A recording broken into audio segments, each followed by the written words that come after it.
রোববার সরকারি চাকরি সংশোধন অধ্যাদেশ জারিতে উত্তাল হয়ে ওঠে প্রশাসনের প্রাণকেন্দ্র সচিবালয়। শৃঙ্খলা ভঙ্গসহ নানা কারণে শাস্তির বিধান থাকলেও অধ্যাদেশে আত্মপক্ষ সমর্থনের কোনো সুযোগ রাখা হয়নি অভিযোগ করে অধ্যাদেশ বাতিলের দাবিতে গত 4 দিন নিজ দপ্তর ছেড়ে বিক্ষোভ মিছিলে অংশ নেন কর্মকর্তা কর্মচারীরা।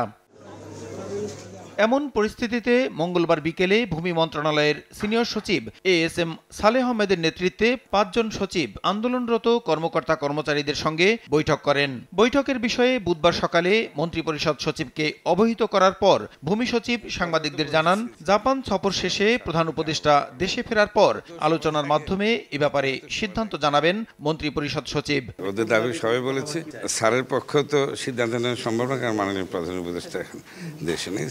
স্যার বলছে যে প্রধান উপদেষ্টা আসলে তখন এটা তুলবে না আর কি। ইফাদ রোশেক স্পার্ক মিক্সে আছে সবচেয়ে বেশি মশলার সংমিশ্রণ। ইফাদ রোশেক স্পার্ক মিক্স মশলা। ভূমি সচিবের সঙ্গে কর্মকর্তা কর্মচারী ঐক্য ফোরামের বৈঠক শেষে ফোরামের 2 কো-চেয়ারম্যান ব্রিফিংয়ে জানান, প্রধান উপদেষ্টার সঙ্গে আলোচনার মাধ্যমে এ সমস্যার সমাধান না হওয়া পর্যন্ত বৃহস্পতিবার থেকে সচিবালয় সহ সারা দেশে সরকারি কর্মচারীদের 1 ঘন্টার কর্মবিরতি চলবে।